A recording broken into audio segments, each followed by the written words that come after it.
Okay, go ahead and get your reading questions out. And also, you should have papers for me, and I have papers left here for you. Brett and Dalton and Matthew, if we can just tethered myself and turned myself on before I collected papers. Okay. So if I wrote something on your paper, if I put a comma in or change something and you don't know why, please ask me. Please don't ever just wonder why I changed something if you don't know. I tried to explain it, but sometimes it takes more explaining than it seems like I want to write on paper. If I don't explain it well, ask. And if you have papers for me today, we can send in this direction. You're one of the turn over the paper. Makes it slide. You don't want anybody to see it. Do you guys have papers for me? Oh, yeah.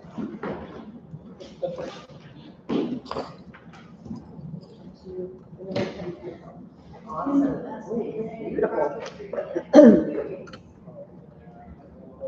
Okay, so I have all the papers. Great. Yes, sir. I was just going to do it last night, and then I had a cross country meeting, and I was going to do it after I got home from my cross country meeting, and then I was too tired, and so I just. This brings up something I wanted to mention that has happened in my other class too. There should never be a do it on Monday, do it on Tuesday thing. That should never happen. And here's why, because I see you on Wednesday, and then you should go home on Thursday, and you should make your outline. And then on Friday, you should start writing or write out your whole rough draft. And then on Monday, you should go back, either finish your rough draft or go back over it and proofread it.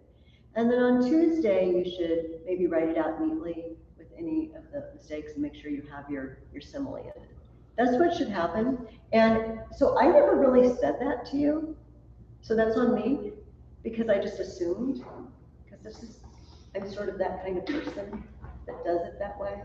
But not everybody is that sort of person. So don't ever wait. It also will help you. It's a gift to you, because if you realize suddenly you don't understand the assignment, you've got plenty of time to send me an email or call me or watch the end of the part of the video again that you don't know, like it's the part talking about the paper.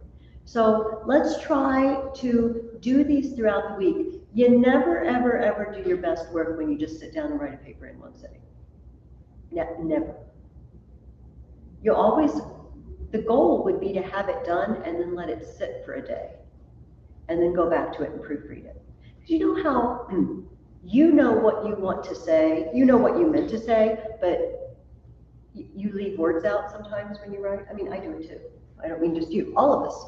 Because we know, it's in our brains and we know exactly. And even when we write it and then we read it, like, okay, well, your eyes just skip over it, the fact that something's missing, because it's in your brain. But if you lay it aside and you come back to it after a day, then sometimes you catch the stuff. So we will try to do that. Now that I've told you, I thought, next year I should have a writing schedule and put it in the reading guide. Here's what you should do each day. So anyway, but see, and then that doesn't happen too. Sometimes things come up for us and we suddenly can't get it done. But if we did it earlier, it is done.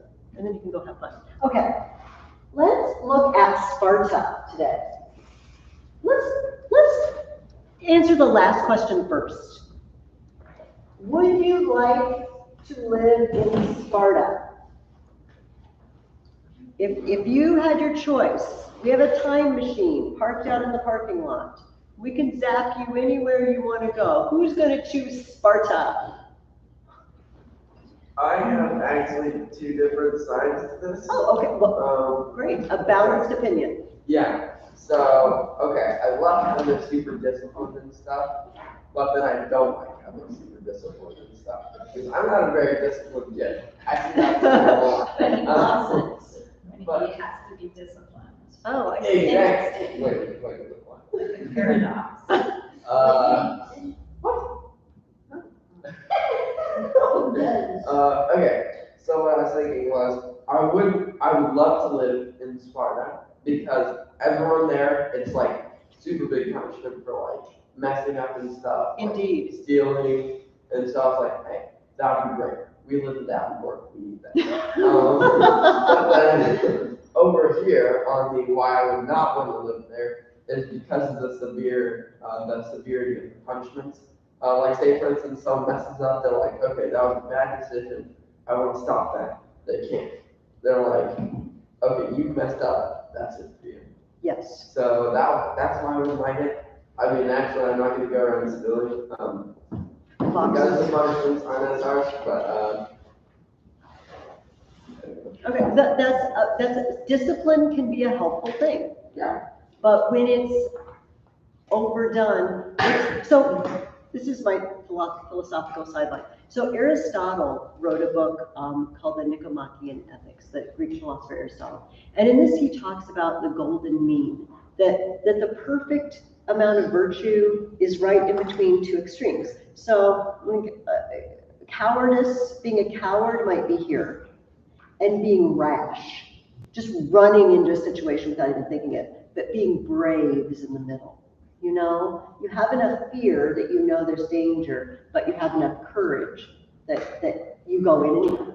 And so maybe discipline is like that. Maybe there's a middle, right? When you have none at all, unfortunately, as human beings, we just kind of slack off and do whatever we want, you know? I should talk for myself, okay? But then if there's so much discipline that you have no wiggle room and the punishments are severe, that is really not mentally good for people, I feel like. But in Sparta, it worked out. I mean, they got what they wanted. And what did they want? What was the point of all this discipline? Yeah, yeah. Matthew. Owen. It's Thomas. Don't mess with me. Okay, go ahead. I have a list. No, go ahead. They wanted tough warriors. They wanted tough warriors, exactly. That's what they wanted, and that's what they got, but at a cost, right? Well, I guess we've also answered now the first question. The person who I really feel is Matthew. Yeah. Do I have it? Yeah. I don't know why, I'm just really bad at that. Okay, what did the Spartans spend much of their time doing? Anybody? Say it. Training. Training, military training, right. I would like you to, you can stick something in this page or turn back to that if we're done. I'd like to go back to our maps. In the back, we have maps, and the map of page 75. We're going to add Sparta and the Peloponnese, which is just a lovely long word to know, on our maps. So turn back to your maps in the back of your reading guide. And I have a map of Greece up here. So does everybody on your map, do you see how Greece has a thin strip of land and then a big blob? Did everybody find the blob? I always refer to it as the blob. The blob is the Peloponnese. I would like you to draw a line to the blob and write Peloponnese. I will get out of the way after I write it on the board, okay? I'll write it this way. I am paying extra attention to that because we're going to talk later about a war that's called the Peloponnesian War because it involves most of the people in the Peloponnese. So you can just write it in the water somewhere on your map and just draw a line to it. But I'd also like us to add Sparta. I would like Peloponnese is a great word. Are we with me, guys? Is there pencil drama? Sparta is in the Peloponnese. Do you see how the Peloponnese has three, kind of like a pitchfork? Just north of the middle pitchfork, up just slightly, is Sparta. And I would like you to also label Sparta. S-P-A-R-T-A, Sparta, just like it sounds. Right north of the middle tine of the pitchfork. And while we're back there, in the back of your book,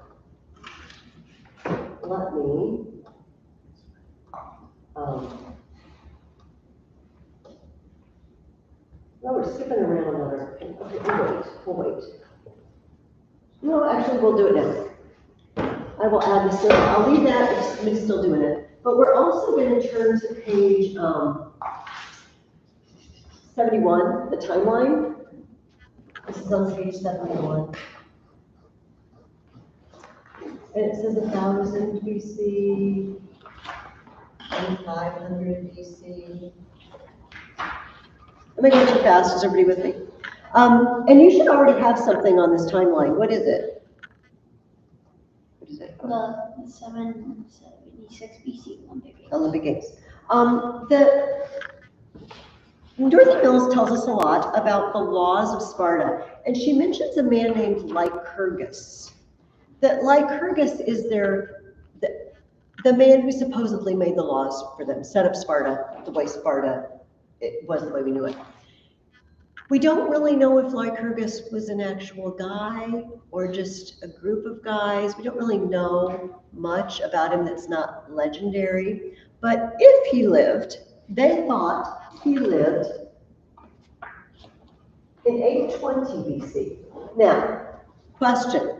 You already have 776 here. Where should I put 820? Like closer, above 776. Above it, closer to 1,000, right? I go through this because BC is kind of weird. So let's label 820 Lycurgus gives laws to Sparta. We'll write the whole thing. So in case we go back in our timeline later and we just see the word Lycurgus, who's Lycurgus? I don't even remember. This will remind us. 820.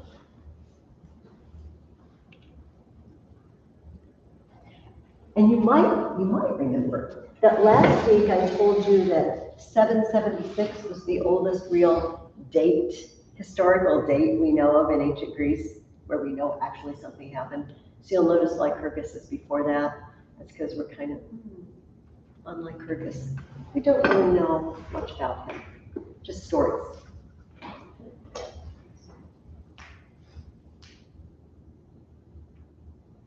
So how, let's go back to our reading questions. Let's skip the second question for now. How did Lycurgus learn to make good laws for Sparta? What did he do to learn, what is a good education for a lawgiver? Jesse, what did he do? You study different people groups and how they did. Study other people's laws. How did they do it? And then decide, did they do a good job? Did they do a bad job? Or what did their laws turn them into? Right? So Dorothy Mills tells us this. He went first to Crete. Crete is the long, skinny island where they were jumping over bulls, apparently, in King Minos. Where, having considered their several forms of government and got an acquaintance with the principal men amongst them, some of their laws he very much approved of, and resolved to make use of them in his own country. From Crete, he sailed to Asia, which would Asia Minor over there, with design, as is said, to examine the difference betwixt the manners and rules of life of the Cretans, who were very sober and temperate. Can I stop and ask you what temperate means? What are you if you aren't temperate? Do you lose your temper a lot? Oh, was that your answer, Jesse? Oh, no, that is not it. What do you think, Matthew? Like chill, kind of, not like chill, but like not as strict rules. Okay, so chill is a pretty good approximation. Temperate is being moderate, medium. So if you're temperate in your eating, for example, if you're a temperate person, you don't starve yourself to death, but you don't overeat constantly. You're not a glutton. It would be that middle ground. Temperate people are moderate in their responses. And we know what sober usually means for us, not drunk. But they don't mean the Cretans were drunk. It meant they were serious-minded. They were moderate and serious-minded, which seems like a compliment. So he went over to Asia, and he wants to see how they are different. To examine the difference betwixt the manners and rules of life of the Cretans, who were very sober and temperate, and those of the Ionians in Asia, a people of sumptuous and delicate habits. What do you think that means? Fancy. They are fancy. They don't just eat to live, you know, they gotta have the caviar and the truffles and the, you know, fine food and the best wine. They lay around on silk cushions and eat, I don't know, chocolates. They didn't have chocolates. Sushi, okay. Drink coffee. And so to form a judgment. Lycurgus was very much missed at Sparta and often sent for. For kings indeed we have, the people said, who wear the masks and assume the titles of royalty. But as for the qualities of their minds, they have nothing by which they are to be distinguished from their subjects. We need a real king like Lycurgus. Come home. The story is that Lycurgus's nephew was actually the king, but he was a baby. You know, and what happens when your king is a baby? Usually somebody comes in and they rule in place of the baby till the baby isn't a baby anymore and can rule. And what? Well, sometimes they kill the baby. But in this case, that's what the other Spartans thought was going to happen. They thought Lycurgus was after power. And he thought, there is only one way to prove to them that I don't want to do harm to my nephew and take over. I will leave. If I'm not even here, they can't accuse me of anything. So he just left and went on these travels. And so this was a excerpt from another Greek historian. He went to Crete and he found the people very virtuous, very calm nature. He went to Asia and he found the people just very, very full of luxury. And this made him think of something. Do the laws make us a certain way? Or are we a certain way and then we make laws? Do you understand what I mean? It's kind of a deep question, actually. In other words, if we set up laws, can the laws of a country make the people of that country be a certain sort of people? I think yes, because like take America for instance, they made kind of like freedom of speech laws and stuff like that. And so then people like came to America and then like they took advantage of those free speech laws and stuff like that. And so now you have like a lot of people that like we have different sides and stuff. And so I think that like the law shaped the people. Yes, that's an excellent example. We have laws that promote us being individuals, right? That we think for ourselves and we vote for ourselves and we do for ourselves. And it has made us a sort of people who, like back to your discipline, Jesse, we're a sort of people now that really don't like discipline in general very much. I think that's a fair assessment of America in general. People are all different, you know, but we value being independent and individuals. We have laws set up to foster that, right? But you can imagine the laws that Lycurgus set up in Sparta didn't foster that at all. People were part of a group. People were part of an army. And of course, we have discipline in our army, right? Because we want them to be part of a group. You don't want your soldiers all thinking for themselves in a battle, because they will all die. You will lose the battle and they will all die, because everyone will have his own idea of what they should do now. And they won't watch over each other. So the places where we want people to stick together, we give them a lot of discipline, and when we want them to think for themselves, we give them freedom. So it's a very good example. So Lycurgus thought this. He thought, I think it works that way. I don't think that people are luxurious or people are temperate and then they make laws that they like. I think they set up laws and it makes them be a certain sort of people. So when they asked him to come back to Sparta and they said, we need a king. We need somebody who's wise like Lycurgus, and we think you are wise. Please come back. He said, I'm going to set up laws to make us be the kind of people that I think a people should be. And he did so. He set up 2 kings. They were from like the same 2 branches of the same family, distant cousins. All right, and they were always 1 king from this branch and 1 king from this branch, always. And a council that made up laws, and then all the Spartans got to come to an assembly and vote on the laws. And so it was sort of a mix-up of, do you remember, what was the first week of class? We talked about the 3 ways people can govern themselves. You can have 1 person, or a few people, or many people. And they kind of mixed it up. They had kings, they had 2 of them.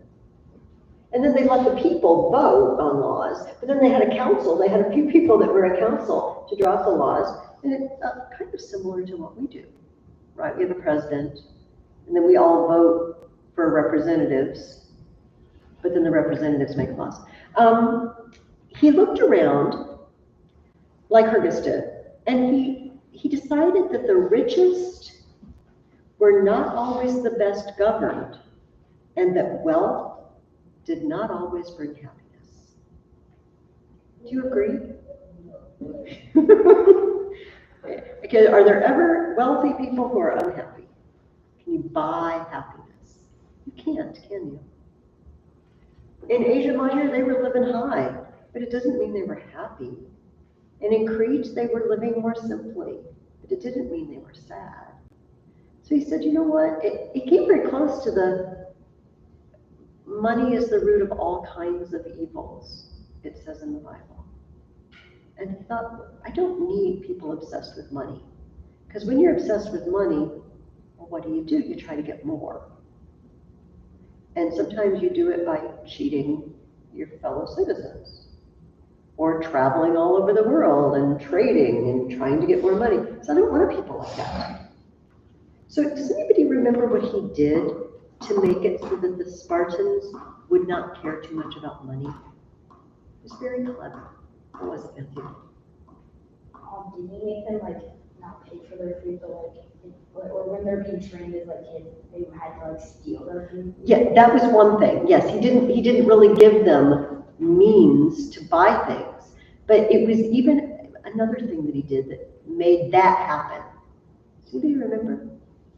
Let me read it to you, because I find it amusing. It says, instead of dividing up all the money in the state equally between everyone, he commanded that all gold and silver coins should be called in. I'm collecting all your gold and silver. And that only a sort of money made of iron should be current. Because gold and silver is actually worth something, right? Iron isn't really worth very much. So those coins, pretty much worthless in and of themselves. A great weight and quantity of which was but very little worth. If you wanted to buy something with your iron money, you basically had to take a wheelbarrow of it somewhere to buy anything. Yeah. So that to lay up 20 or 30 pounds, there was required a pretty large closet, and to remove it, nothing less than a yoke of oxen. But their money wasn't worth anything. And guess what? Their money wasn't worth anything anywhere else in Greece either. They couldn't go to Athens and buy a piece of art and come decorate their house with it. Nobody would take their money. They couldn't buy anything because they had no money that anyone would take. Do you remember, he made a rule about their houses? When you built your house, the beams, the roof beams of your house could only be finished with a saw. If you've ever sawed wood, you know it's not very smooth after you saw it, right? You have to plane it, you have to sand it. They weren't allowed. Because he said, you know what? Their houses will be kind of and who wants to put pretty stuff in a house like that? That looks silly. So let's just have their houses be not the best. And they'll get used to it, and they won't want fancy things.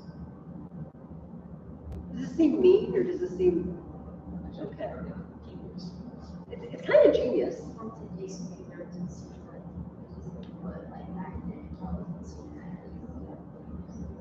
Yeah, probably so.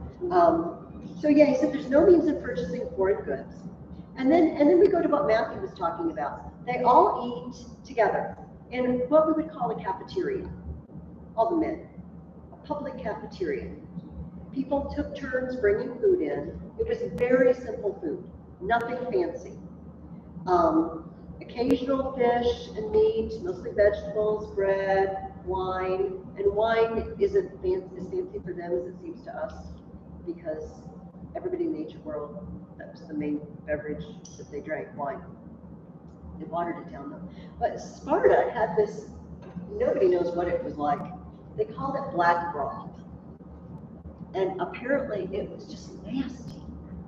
I don't know what it was made of, but people would visit Sparta, and not very many people visited Sparta, because we also heard that Lycurgus didn't really encourage them to have visitors.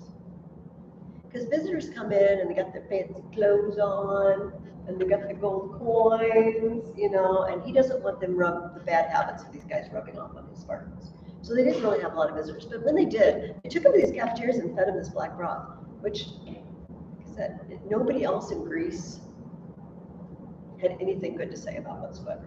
It's not good. They were used to it. And then Matthew mentioned stealing too. Let's talk about these children. When you are 7 years old, they take you away from your family, if you're a boy. And you never go back. You live with a bunch of other boys, with an older boy in charge of you, who quizzes you, who makes you work out, who asks you random questions about the men of Sparta to see if you give wise answers about who is the wisest man in Sparta. Was this action good? Was that action bad? And they will beat you if you don't give a good answer. Now comes the discipline that Jesse was talking about.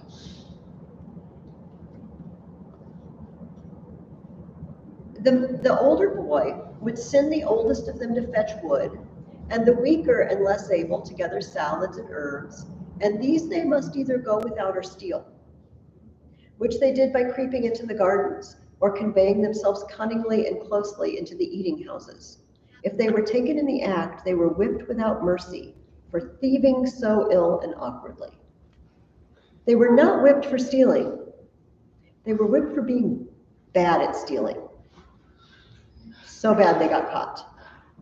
They stole too all other meat they could lay hands on, looking out and watching all opportunities when people were asleep or more careless than usual. They did not give them enough to eat. So, and they have no money, they can't buy food anywhere. So they have to steal it. And of course, everybody in Sparta knows that the boys are stealing. So I would think everybody's kind of on the watch. I would be like, oh, drop some food, and then, Take some more. You couldn't get that much food either. yeah. Well, If I had it, just steal it. I feel like we shouldn't be thinking of how we can be better thieves in this class. Like wasn't my goal for today, but it's all right. Yeah. Just say what you can steal from me. No. So the most famous story of all about Spartan boys is the boy who stole a fox and kept it under his cloak and got stopped by someone, and the fox gnawed and clawed at his belly until he died, rather than him open his cloak and let the person see he stole a fox. They were ready to die rather than reveal that they were stealing. Which seems a little extreme, but you know what? They often died from the beatings.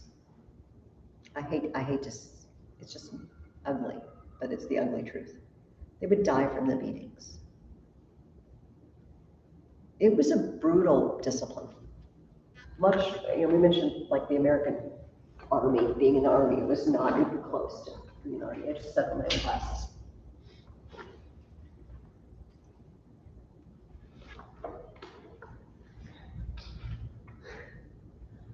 Spartan girls, we talked about the boys. They also trained. They did not live in group homes and eat at the cafeterias. They took care of the private homes. They did have private homes, they didn't have much, they owned, but they did have stuff.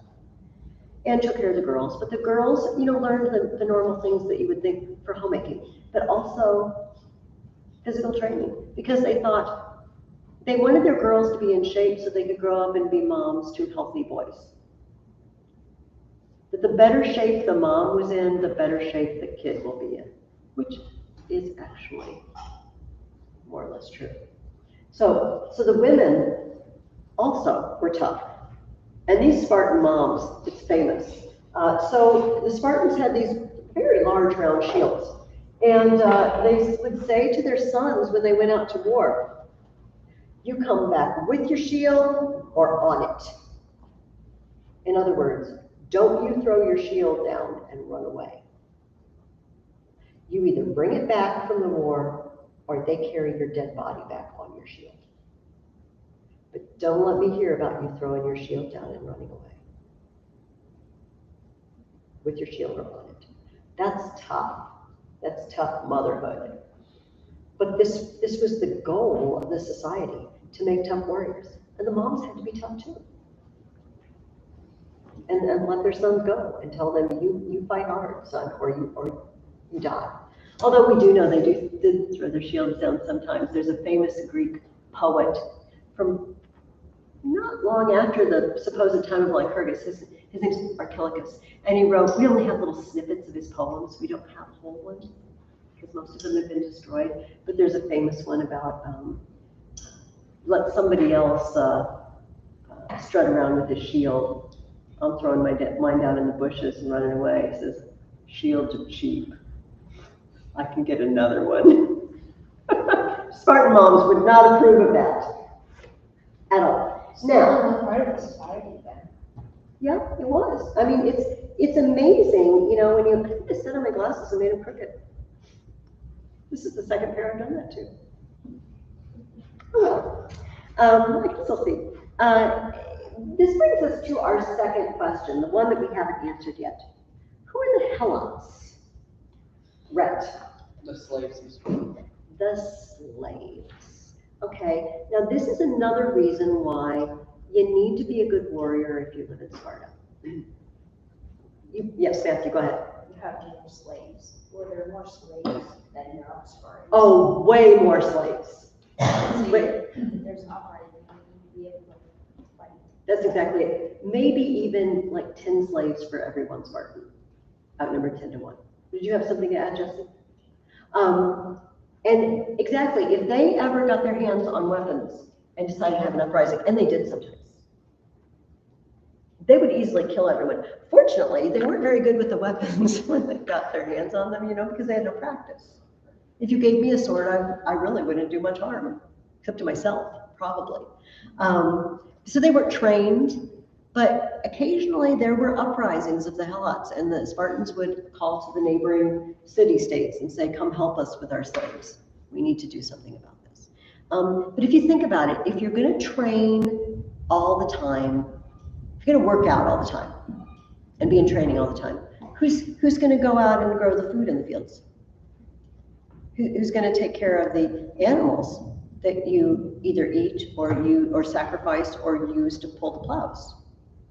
Yes, right. They probably didn't want to kill too many of them. They probably just wanted to calm them down because they killed off others. Yeah, they don't want to kill them all, but I'm going to tell you. I'm going to see what Matthias wants to say, and then I got to tell you a story though about the Helots. Did you have something you wanted to say? Okay. They were not good to them. Oh But you're right. It's the same. We talk about American slavery. The idea that the vast majority, and I'm not condoning Americans. I'm not condoning any slavery. I'm just stating historical facts. Most of the people in the South that had slaves weren't mean to their slaves, because it's a stupid thing to do. Because they were worth money, and they were your ticket to making a living. If you lost your slaves, you were in trouble. And so we hear of horrible stories, and they did happen. But for the vast majority of slaves weren't. I mean, they were slaves. I'm not saying that's okay, but it wasn't. They weren't being tortured constantly because it didn't make any financial sense to do that. And it was the same in all ages of history where there have been slaves. And the slaves are valuable property. But unfortunately for the Spartans, they could always get more of these because there were so many of them. You might ask, who are these people? When the people who were the Spartans came in, as far as we know, they invaded from the north. They were part of this Dorian invasion that you read about, I don't know, before our first class or during the first week. And the people who were living in the middle of the Peloponnese there, they just conquered them and enslaved them. And those were the Helots. They were the native people of the area, the original people, and the newcomers just enslaved them. And so they would, there are stories about what they did to these Helots. A not so bad story is that they used to take these groups of boys when they're living in the group home with their older boy, and they would bring in a Helot and get him drunk in front of these boys. And then they would use it as an object lesson to show how stupid you look when you're drunk, to discourage them from getting drunk, which is kind of mean to the Helot, but it's not fatal. Just bring them in and get them drunk to make fun of them, to discourage all the boys. You never want to do that. Never drink to excess, because that's what an idiot you look like. So that's a minor unpleasantness. A major unpleasantness was they were known for, every once in a while, sort of surveying the Helot population and finding the ones who seemed to be more clever, more capable, leaders of men. And they would honor them. They would invite them to a feast and say, come, we just noticed you're just better than the average. Good for you. Have a meal on us. Have a nice meal for a change. And then after the feast, those guys would disappear and no one would ever see them again. Because they weeded out the ones who seemed like they might be dangerous, ones that might start a rebellion. They acted like they were honoring them, but they would just disappear. And most brutal of all, every once in a while, they would just have basically, like we have deer season and rabbit season, they would have Helot season. I'm not kidding.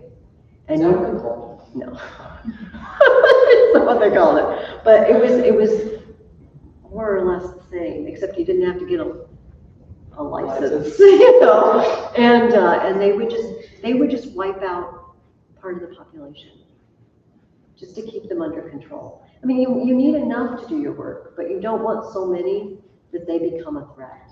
And I sound really mean and brutal when I'm saying that. I'm just trying to be, matter of fact, why they did this thing. I don't approve of this thing, but this is why they did this thing. What did you want to say, Jesse? Did you have something?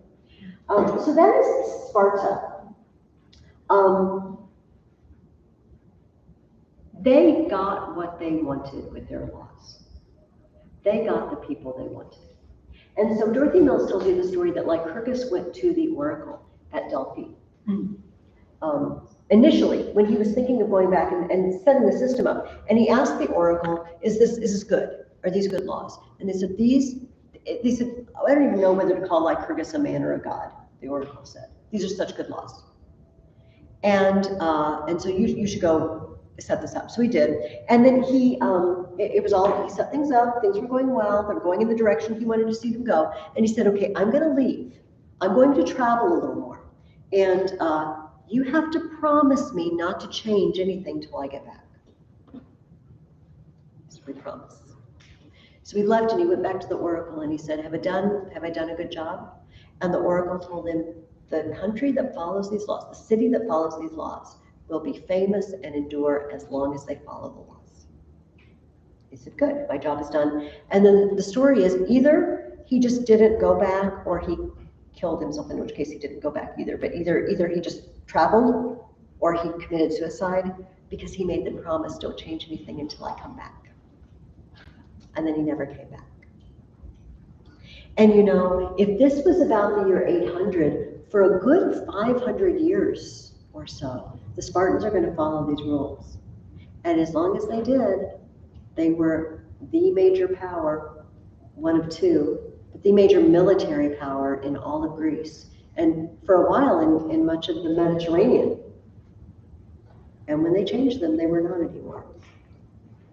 So maybe the oracle was right. Next week we're going to talk about the other major player, Athens. who set up laws with very different goals, and goals that I feel like we as Americans warm up to more.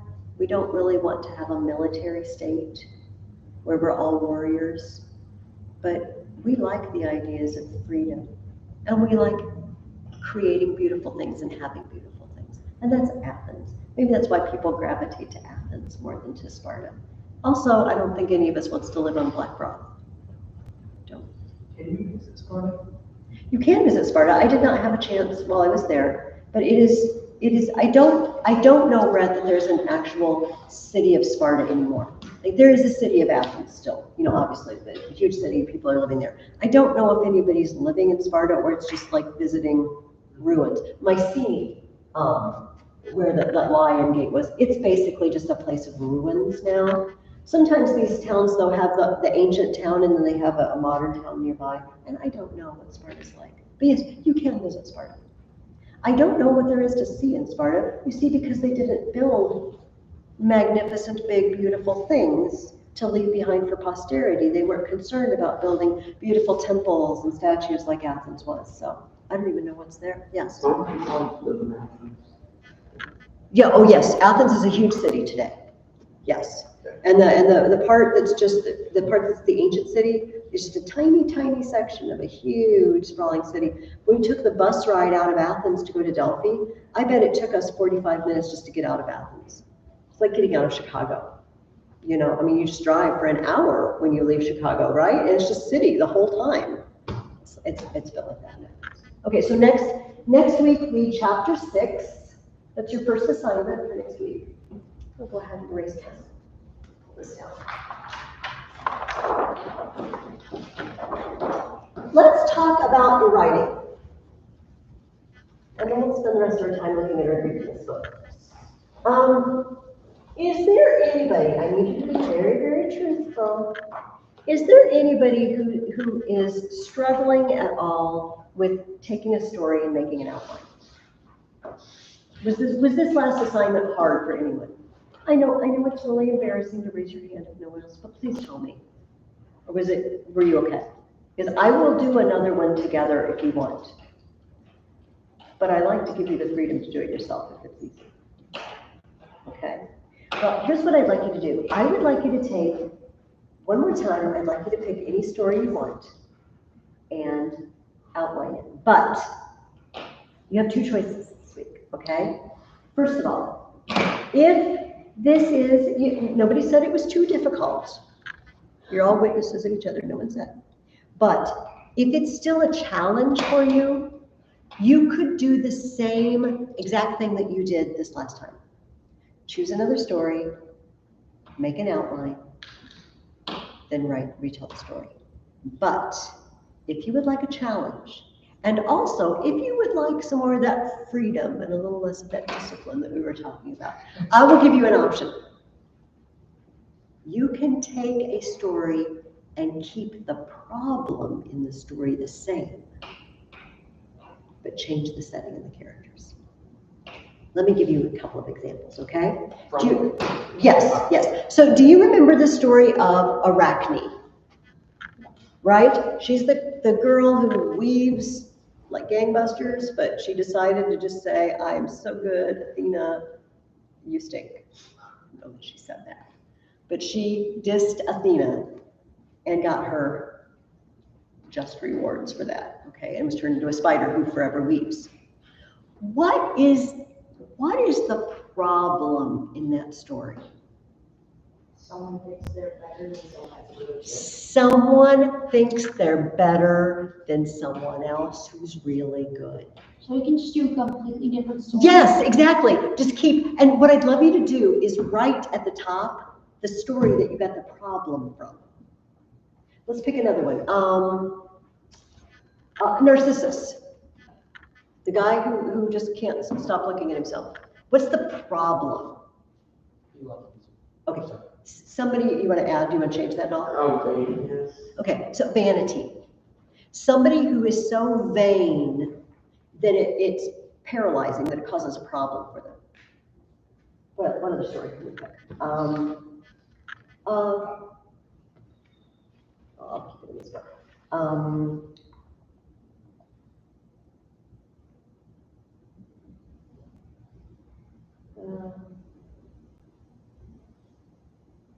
Oh, see, let's Niobe. Do you remember who Niobe is? She's the one with 7 sons and 7 daughters.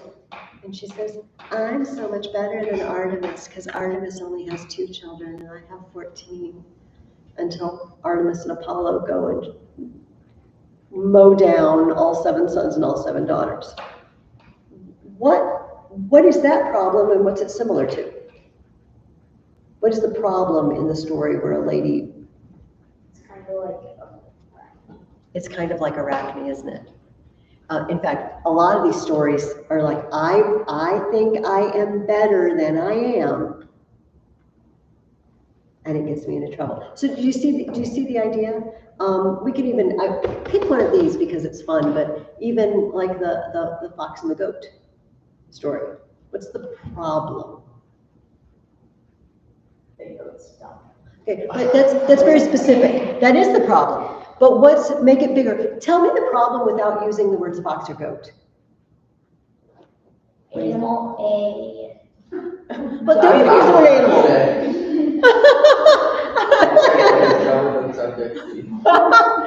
Okay. Oh no, MK, did you want to try?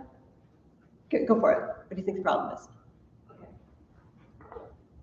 They're both thirsty and they jump in the well, but there's no way to get out. Okay, so say that without well. What's the problem? Make it even bigger. Like that's a close-up shot, and we're doing like in a movie, and you do the big. You got it. They both get in a well, and they get in a problem because they can't get out. 2 characters want something, and they get into a predicament. Yeah, Jesse. So 2 people want something, they get into a problem that they can't get out of war. And also, in this case, it involves one using the other. So this is where the dumb comes in, right? So that one's a less broad problem. It's more involved. So some of them have a big. Let's do one more. I love this. No, you can use them. Some of them would be weird to do, like Orpheus and Eurydice. That would be a really weird story. But what's the problem? Do you remember the story? Orpheus is the great musician, and on his wedding day, his wife got bit by a snake and died. So he went to the underworld to get her.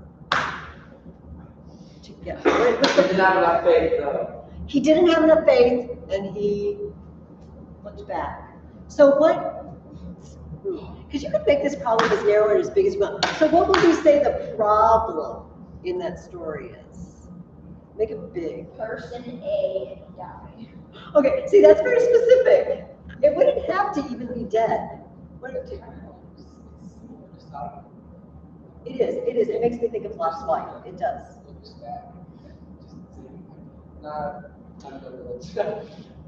So a person loses someone dear, and they have to go on a quest to get them back.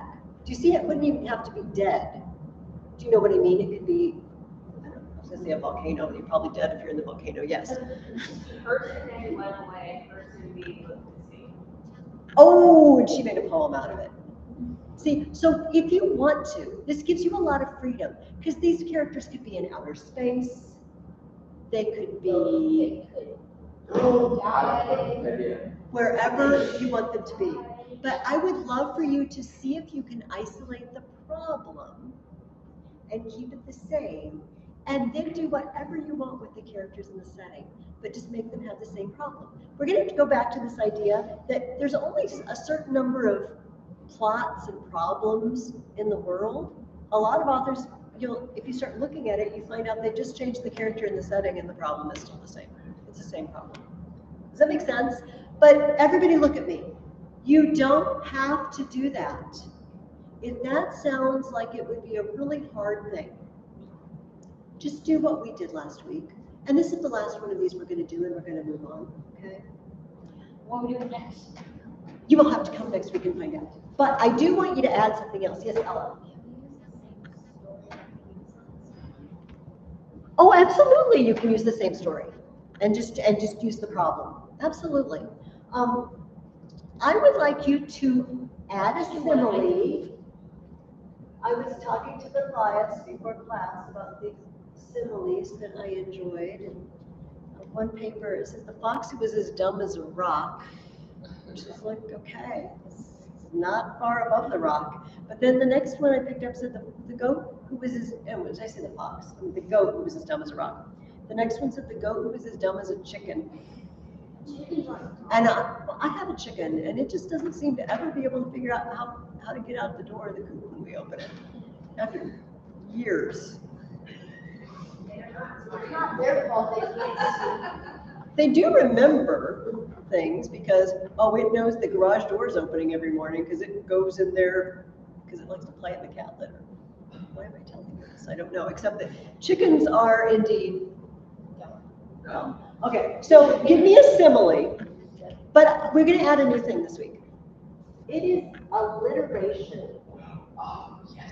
Now, you probably want to jot this down on your reading questions page or somewhere, so that you don't forget. So some of you are rejoicing in alliteration. Somebody tell me what alliteration is. Jesse, lay it on me.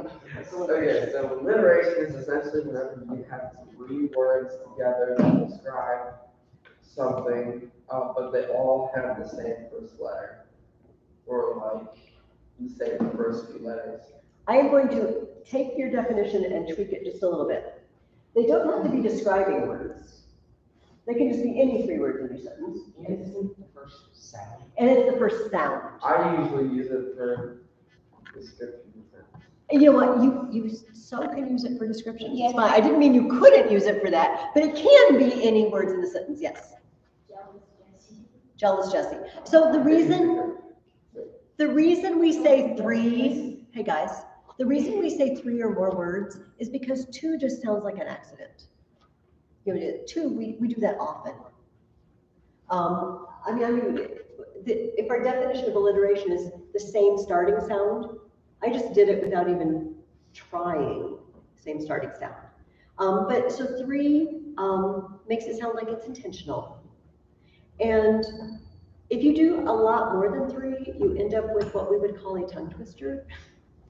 Peter Piper picked a peck of pickled peppers. You know, she sells seashells by the seashore. Which, if you want to do it, if you want, but it starts sounding a little odd in paper. But so three is kind of a good number. It doesn't turn into a tongue twister, but it doesn't sound like it was an accident. And it's the same sound. So notice, we have some letters in English. The letter C. Most of the time it makes a k, but ceiling. So these alliterate, right? But not if you use the word cat. It has to be a word like ceiling. Also, G sounds like gut most of the time, but sometimes it alliterates with gems, gemstones, yes. Change ceiling to keeling. Keeling. No, you can't, no, to make it alliterate with a, and you know what the other thing it alliterates with is K, right? So it's got, poor C has no sound of its own. It's making me suddenly very sad for it. It only, it's like echo. It only copies other sounds. It's so sad. So it's the starting sound. And so I'm going to talk about these things we're putting in your paper and why we're doing it. It's just because I want to torture you. That's not the reason. To make it life hard for you. It's not the reason. To let you have a little fun. That's part of the reason. But here's the real reason. We call these things that we're adding to our papers, and we're going to add more of them as the year goes on. We call them figures of speech. You don't have to write this down, okay? You've probably heard that term. Figures makes it sound like pictures, and speech is words, and it's sort of like making pictures with words. And if you notice, figures of speech appeal to two different things. Some of them appeal to your mind. like a simile. When you say the goat is as dumb as a chicken, I start in my mind, I start imagining chickens and thinking about goats and thinking about the story and imagining the stupid things that my chicken does or chickens in other stories that I've read. It appeals to my mind. If you say, the raindrop glistened in the sky like a diamond, I start thinking, oh, about the diamonds that I've seen. Maybe I've got a diamond in my ring and what that's like when the light hits a diamond and different colors come out. And see, it appeals to my mind. It makes me imagine something. Yes? Can I share a story about chickens? Is there, can you hold off? Yeah. Hold off, and maybe if we have time at the end. Yes. Do you have to put an alliteration there if you're speech in your paper?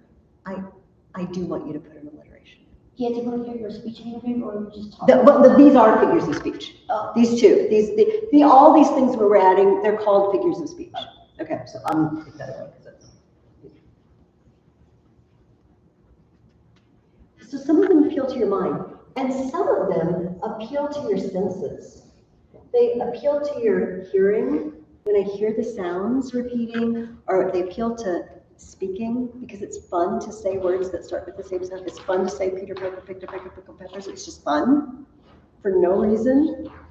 And this brings us to an interesting thing. Do you know, in the ancient world, and up until the Middle Ages, everybody read out loud. Everything. There was no silent reading. And there's a famous story, a man named Augustine, St. Augustine, and he went, did I tell you that last year? And he went to visit a bishop, Ambrose, and he wanted to ask him some questions about Christianity. Augustine wasn't a Christian yet. And he found Ambrose, and Ambrose was just doing this, which doesn't seem weird to me at all. And Augustine said, his eyes moved across the page, but his mouth did not move and his voice made no sound. Duh, it's called reading silently, but no one did it. And he goes on, this is in his book, The Confessions. He says, I don't know why he would do that, but I'm sure he had a good reason. Oh, because people didn't read them like inside their head. They didn't read inside their heads. They read out loud. And because people read out loud, they cared if it sounded pretty.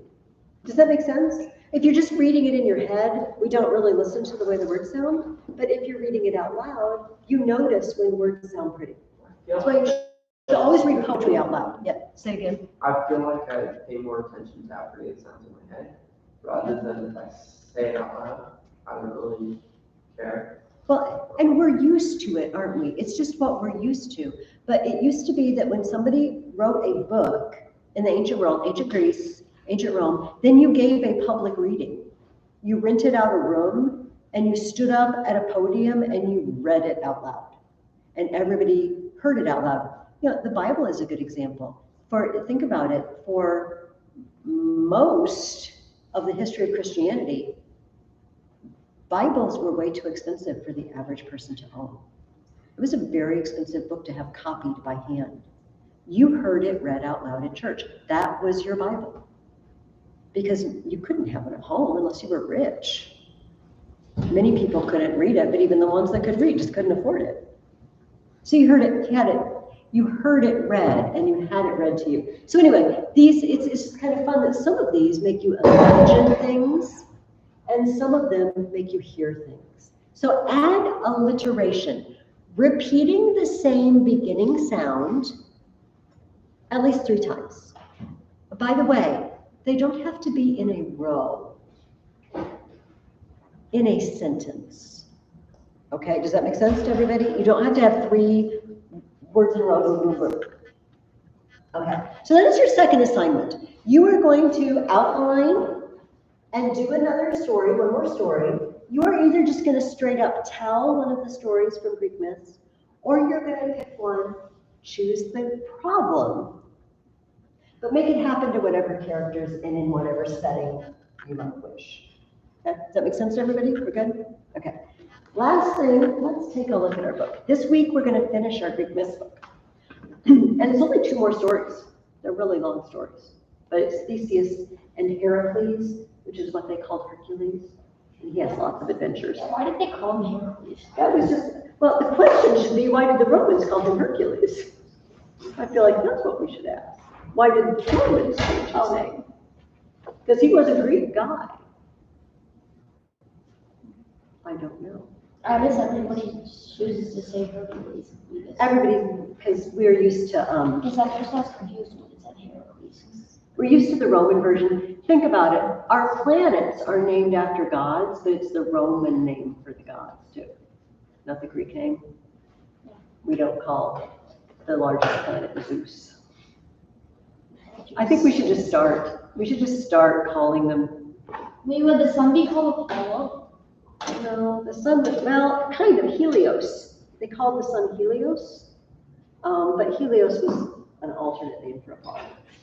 But Apollo gets the same name. He doesn't get a name change for the Romans. Okay, let's take a look at some of these stories.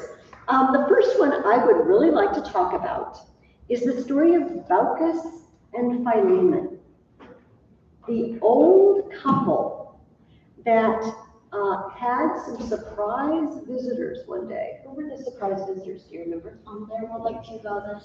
There was gods. I don't think it said more gods. There were two gods. I think she said. Does anybody remember? I don't think it said more gods. I was just said there were two gods. Okay, so there's a controversy here. What did you think? It was Zeus and Hermes, but we're going to prove it. It's always good to prove things. I thought that looked like that. I feel like if there's ever controversy. One time Zeus and Hermes came down to earth in human form.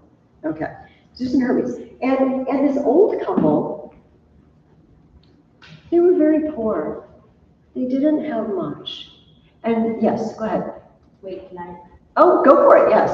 And so they they were very poor, and then so one day Zeus and Hermes came, and they were and it's Greek tradition to cherish your guests very much and stuff, and give them the best food and stuff and the best food. And so they did that, and they gave them the best that they had. And then Zeus made a comment about something, and then both of them were we're very, very sorry, it's the best we have. And then they were okay, it's fine, you're good. And then they made them priests of Zeus, and they made them live forever, or they made them really young. They made them die at the same time. Oh, yeah, that's right. That's what they asked for. Neither of them, they lived been married for so long, neither of them wanted to live without the other. Yeah, very good, well retold. Yes, they welcomed in strangers that they didn't know, and they gave them the best they had. And maybe all they had to live on. I think it said in the story, I remember this correctly, in this version, it said something and they gave them, they ate in that meal what they might have eaten for a week. They gave them that much food, because that's what you do for guests. They didn't know they were gods. They just thought they were people passing through. And I love this story for a couple of reasons. First of all, do you remember in the book of Acts, in chapter 14? Oh, yes. So go for it. Wasn't it when Abraham was visited by? Okay, yes, that's not in Acts chapter 14, but yes, that is one thing. But hold on to that, because we're going to talk about that. Actually, he brought it up, let's talk about it now. So in the book of Hebrews, let's just jump to Hebrews, okay? It says that just like Abraham entertained angels, and some people believe, angels and maybe a theophany, a pre-incarnate appearance of Jesus was among them. Entertained the Lord and angels. And so it says in Hebrews, we should entertain strangers, because by so doing, some have entertained angels unawares. The person knocking on your door, the person sharing your bag of chips or whatever, you don't know who that person is. And I am one of the people who firmly believes angels walk among us. Not often. It's not every day. But I've heard too many stories, and they did it all throughout the Bible. Why would they not? Not to mention the fact that Jesus told us that whatever we do for the least of these, we do for him. We're entertaining him when we entertain someone, which is even more than angels. Yeah, Jesse? Does that mean my best friend could really be an angel? I doubt that your best friend is an angel. Usually the stories although I don't tell your best friend I said that, and, but maybe, okay, once upon a time, my mom's best friend, Debbie, throughout the story, Debbie and her husband were in there was a pileup, like a 28-car pileup on the interstate. They were not in the pileup, but they were one of the people who were blocked, okay? And there were other trucks coming. It was night, it was icy. And a man came, and Phil and Debbie were trying to get out of the road, get out of harm's way, and find a place to go. And a random man came and said, follow me, and took her and her husband and led him to a break in the fence and put him out behind a fence where they would be off the road. And Debbie was shivering and said, here, have a scarf, and wrapped a scarf around her. And he was dressed as a emergency first responder. But then they went and looked and looked and looked and asked, and they could never find him again to say thank you when it was all waiting. And she's like, I don't know. Like maybe he was just a really nice EMT. Or maybe he was sent there to say, you couple, get over here. Here is the break in the fence. I will show you. Stand here. Be warm. Be safe. I'm looking out for you. Have you had to do it? Don't any of the stories? I used to. I used to hear things when I was young, but I'm not going to take the time to tell. But I believe it happens. But the thing is, even if it doesn't happen to you, every stranger that comes to you is if you do it for him, you're doing it for Jesus. We know that. So we don't even have to wonder. Here's the other fun thing. This takes me back to Acts 14. So the story of Baptist and Philemon, in most of the versions, they live in Phrygia. Not a refrigerator, but Phrygia. Here, over in Asia Minor. And this is where Paul took his missionary journeys. This is where Ephesus, and these places that you read about in Acts, that he's visiting. And at one of these places, in Phrygia, Paul and his companion Barnabas came in, and they were preaching. And the crowd said, oh, it's the gods come down to us. Do you remember who they thought they were? Zeus and Hermes. It's Zeus and Hermes. And they called Paul Hermes because he did the talking. And Hermes is the messenger of the god. Same place as the story of Baucis and Philemon. Which makes you wonder, I know, did they say, hey, turned out well for Baucis and Philemon. They got to be priests in a temple. They got whatever they wished for. Maybe if we worship these guys, maybe it's Zeus and Hermes. Maybe we'll get something out of it. I don't know. It was a well-known story. It's sort of like us knowing Cinderella and Snow White and stories like that. Everybody knew these stories. Don't know. But it's a really interesting coincidence. There was a story, and they said it was the same two gods who were with them. Let's take a look at what other stories today. Let's talk about Perseus. This brings us back to there not being very many different stories in the world. Perseus is the guy who his mom got visited by Zeus, as he likes to visit young, pretty ladies, and was Perseus' dad. But her dad, the mom's name is Danae. Danae's dad got really ticked off that Danae had this kid, and so he put him in a chest and put them out at sea, which is very neat.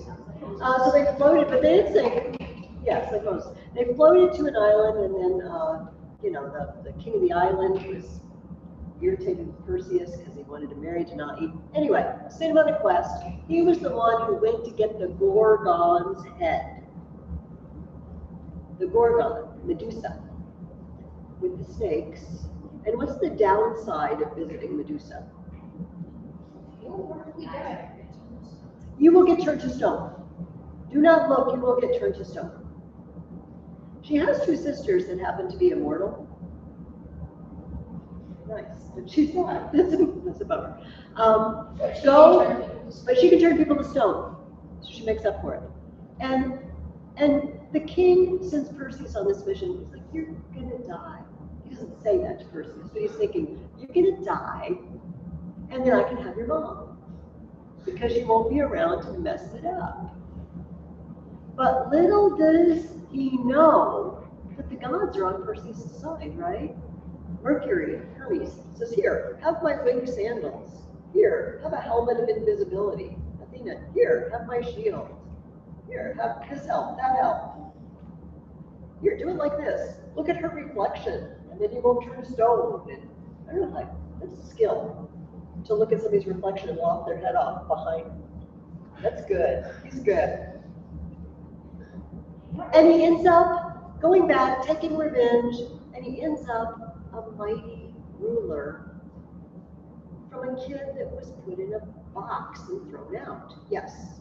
Why did Perseus just do like a spin attack thingy? Like instead of like having to look at the shield. Why did he just go like Yeah, that's, well, you know, but if he misses, eventually he's going to have to open his eyes and figure out where he is. And you have a high % chance of opening your eyes at the moment that Medusa is in front of them. It's too risky, Jesse. You need to, when you go, next time you go on a quest, you need to plan. Jesse, Don't do it. Next week he just won't be here. It's like, yeah, he did the spin thingy. Didn't work. No.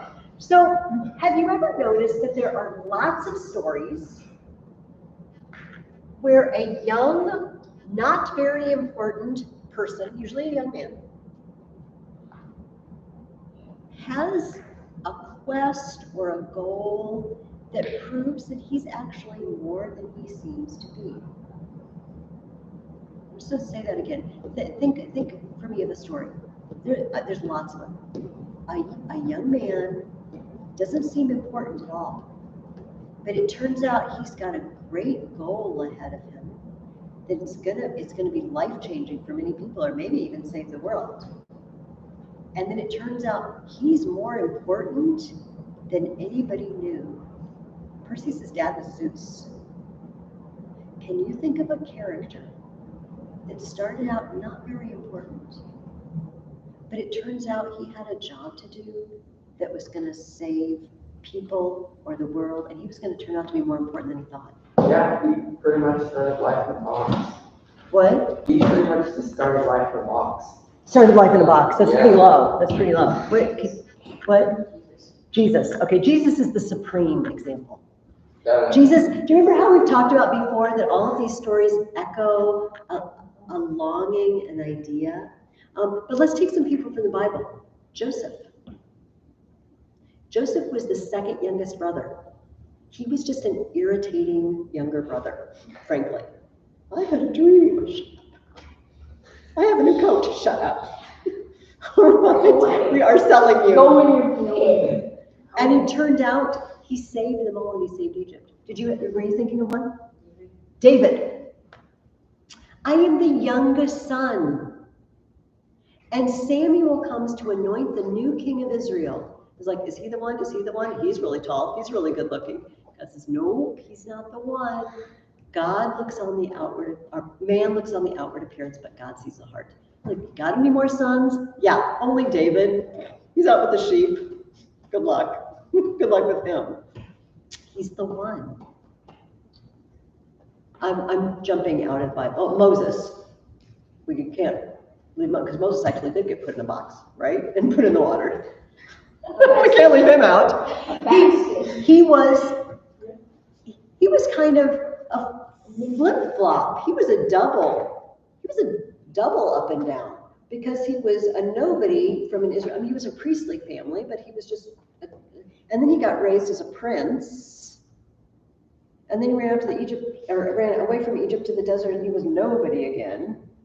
And then it turns out he's chosen to be the leader of Israel and their lawgiver. And he's going to be one of the few that it says talks to God face to face. So much that his face glows after he talks to him. That's Moses.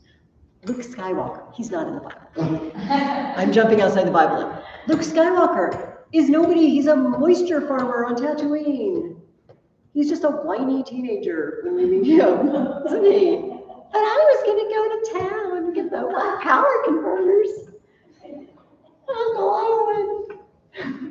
He's Darth Vader's son.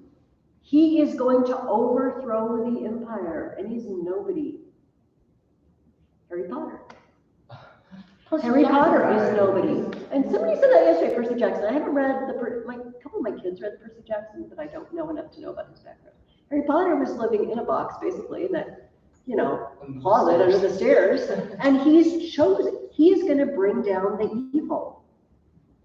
You got another one? Gamora from the Avengers. Gamora from the Avengers.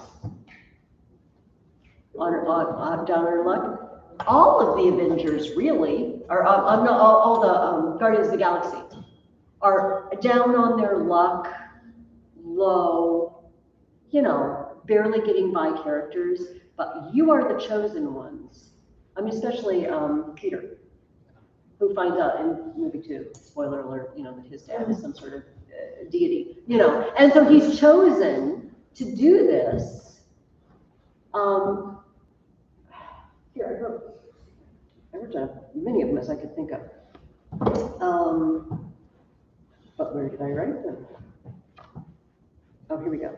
An oldie but a goodie, Simba in The Lion King is just nobody. He's just a cub and he goes away, but he's called back to bring peace to his the pride of lions into the plains, what do we call this? The savannah? Maybe? Pridelands. Okay. Bambi. Bambi. I don't know that Bambi comes and does something great. Bambi. No offense to Bambi. I'm really glad Bambi made it through and didn't get shot by the hunter and die in the fire, but joking. Bambi just deserves to get hung on the wall. Okay. You can all take that up with Matthias later after class. Wait outside, form a line, be polite about it. Yes. Mulan. We'll take her. Mulan is a good one. She's just, and no offense to the ladies in here, she's just a woman who they would have been in that culture, they wouldn't have expected a woman to be the one who brings down the invading hordes. That's what they would have said. She's just a woman, and she's just a kid. I know. Today's culture. I know, Stacey's just a woman. So they call this the foundling myth. A foundling is, a foundling is a child that's basically one of these children that in ancient Greece they would throw out. We didn't talk about that in Sparta, did we? They talked about the fact that if any child was born not perfect, deformed in some way or unhealthy, they just throw it out. They just throw it out. They just put it out in the woods. There's lots of Greek stories and plays about children that this happened to, but there's always a friendly shepherd around who happens to have no children, who scoops up the foundling and takes it back to his wife, who's overjoyed, and they raise the child as their own. Which is kind of the foundling story. I'm nobody, I'm thrown out, I'm outcast, I'm not important, but yet someone nurtures me and I come back and I save my family or the city or the world. Take a pick, yes. Why the heck is it always like a shepherd? It's always the Well, because they put them out on the mountains where the sheep would graze. So that would be the only, maybe we would say a hiker, but the sheep wander around, so you cover a good deal of ground with the sheep. So I think that's why. Yeah. Was it Thor? Who got thrown out? Who got thrown out? I don't know. I remember reading something. Someone got thrown out and then they got. Emphasis. Emphasis. He did, but he didn't really, he just got thrown out in a fit of anger. They just tossed him, but then they took him right back again. It's someone got. Loki? Was someone eating like? I don't know. I don't know. Give us a few minutes. But you know, they say there are only a certain number of plots in the world, and that most books and stories are just the same plots over and over again. In fact, I mentioned Simba, the Lion King, which is really the Shakespeare play Hamlet. It's just, Lion King is a Shakespeare play, actually, Hamlet. It's a play. It's a play. It's Lion It's the Lion King, only with people. Yeah. What? Uncle kills dad. Kid comes for revenge. There's something else I noticed about Perseus' story. Perseus doesn't do it alone, right? He gets divine help. He's got to have tools. He's got to have resources. He can't just do this alone. And think of these people that we've talked about. Okay, first of all, the biblical personages obviously did everything they did with God's power and help.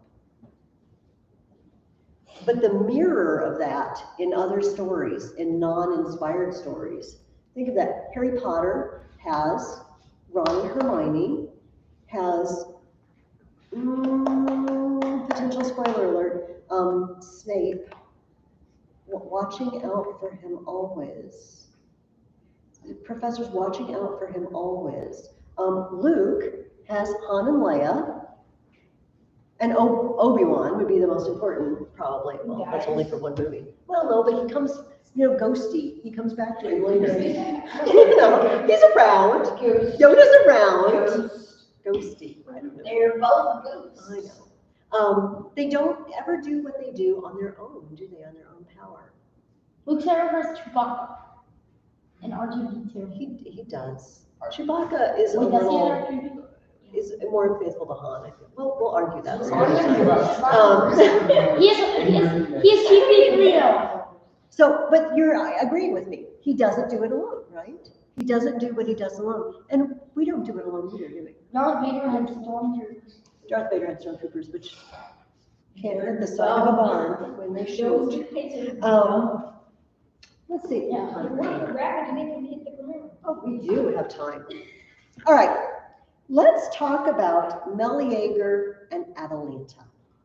Meleager was the guy who, when he was born, his mom saw a vision of the Fates. Do you remember this? Spinning out his life. And he heard one of them say, he'll live, cut it when the log on the fire gets burned up. And his mom heard it, and she snatched that log right out of the fire and locked it up in a chest. Until that log gets burned up, he'll live. So far, it's a good story, but it doesn't stay that way, unfortunately. Yes, Justin? Well, that's what I was getting to. Yes. Thank you for ending the story.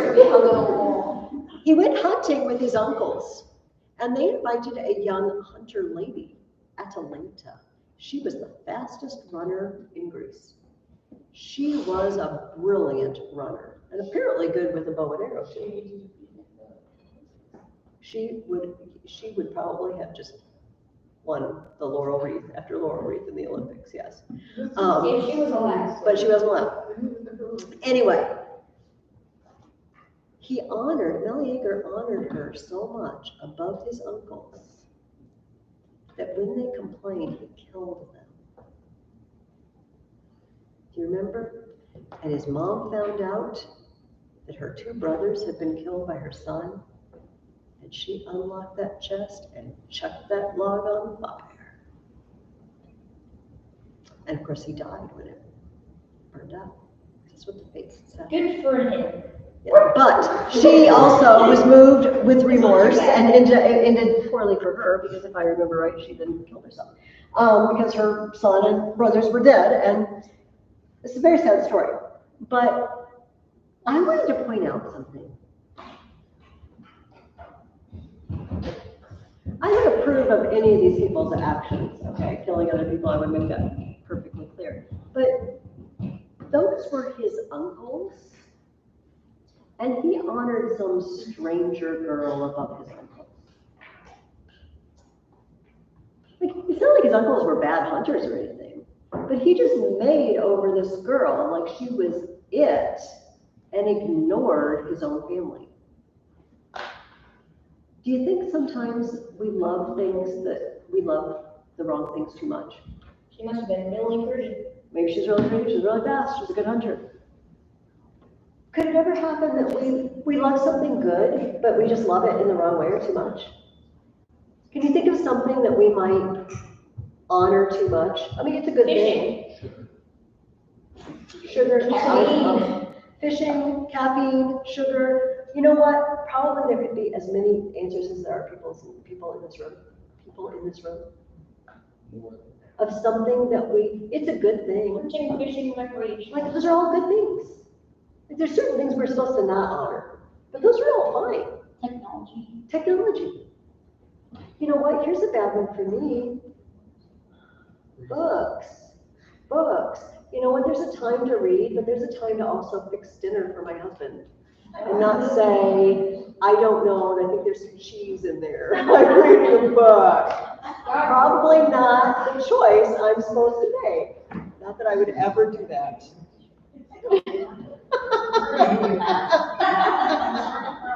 Mac and cheese. Yes. Just tell me to go get me chocolates. What? Just tell me to go get me chocolates. I know. Ooh. We would. Oh, okay. Well, okay. We're not going to go there. It would be Checkers anyway. I'm just saying. No, guys, come back to me. We're all getting silly.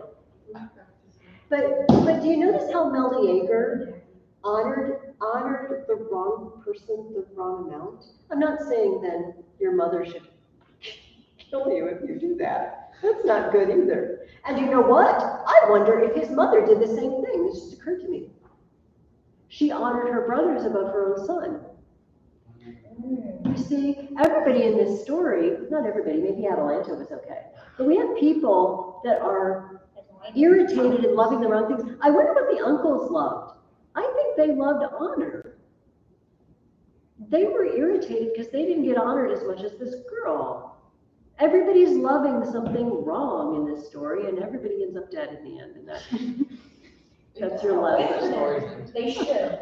Jesse, yes. There's this version I read of that story in like this book I like to read. It's like Dealer's Book of Grievous. And Oh, I know this book. Yes, I have a copy. And well, inside that book, it says that instead of like his uncles being angry that he didn't honor them as much, it said they were teasing him that he liked them. And then he was like, no, and he got like killed them. Yes. Like, So keep in mind, these are one version of these stories. So sometimes you might know the story already. Like you're about to read Hercules, and Theseus, who you might not know as much about. And it might be slightly different than what you expect because there's different versions of it. Also, if you've got the Disney movie Hercules in your head, you might find different things. Okay, well that's not a bad thing, although it's very enjoyable. But read the real stories first, always. Can we go back? Because we have about 10 minutes left. I'd love to go back and talk about a very strange story that you read the very first week. So I'm probably going to have to remind you a little bit about it. It is the story of Cupid and Psyche. A little bit. Do you kind of do it? I don't know if they had time. We did. Did we talk about Cupid and Psyche? Psyche was so beautiful. Oh, yeah. Her sisters were jealous of her. This sounds like all the fairy tales, doesn't it, already? It's jealous sisters, mean stepsisters. And they had to offer, they were told they had to offer her a sacrifice. And they offered her the gods, but Cupid, the god of love, found her and fell in love with her because she was so beautiful. And kept her with him in his palace. This is a very complicated. Did we talk about this? I mean, did we visit when they never wait. Or did we? Yeah. Okay, I'm going to trust you. Do you guys remember talking about this? No. Because you didn't read until we have faces with you, did you? No, because last year was your We didn't read Tony Faces last year. I don't want to talk about it again if we've already talked about it, but there seems to be a controversy in this class of whether or not we talk about it. Okay, I feel like if some people don't remember. And she invited her sisters to come visit her, and they saw the palace, and they were jealous. And they said, well, how do you know he's the God of love? I'm like, well, I just know. Well, have you ever seen him? No. Well, maybe you should light a lamp tonight and just take a look, because maybe he's something nasty. Maybe he's something you don't want to be living with. I'm like, oh, I don't know if it's a good idea, but I'll do it. But she does it. And unfortunately, a drop of hot oil, if it's a lamp, or wax from a candle, drops on him as she's looking at his beautiful face, and wakes him up. And he throws her out into exile in the wilderness. And she cries through the wilderness for years, and she has horrible tasks put on her by Cupid's mom, Aphrodite. She's sure. She can be very, She should be on the wall. What? until finally she meets all the requirements. She even goes down to the underworld and brings beauty from Persephone, a box of makeup or something to make her beautiful from Persephone in the underworld. And they're joined together forever. This is a weird story. This is a deeply weird story. All the rest of them are, oh, hero goes and lops off the head and wins the girl and comes back and rules the place. And this one's very weird. Psyche is the Greek word for soul, for your soul. And the early Christian church, the early church fathers, thought this was just the coolest story ever, because they thought, that's us. The King of love, the God who is love, loved us, and we disobeyed. We disobeyed, and we were thrown out into the wilderness. We got to. We could get close enough, maybe. We stopped. Yes. But he comes back, Cupid comes back and saves her in the end, and brings her to live with him always, and makes her a goddess. And the early church said, oh my gosh, our God came to find us and brought us back, and will take us to live with him always. Our bodies too. Our bodies get to go along with God. Yes. What does Cupid do all day? Like, what? Shoot arrows in people's hearts. You just shot arrows. Wow, that would be really fun. I wish I could have that as a job. Like, get paid with this awesome palace. But no. Next week, please finish the book. And we actually have time for a very good chicken story. And I would like to share it. But you have to, Matthew, you have to talk really loud because the air is on now and it's really hard to hear. And everybody else will be quiet because I'm sure this is going to be the most amazing chicken story ever. You're on. We are deeply disappointed. Whatever's okay. Dumb chicken story. Dumb. We were talking about chickens being dumb. The chickens can't see. What was it? You were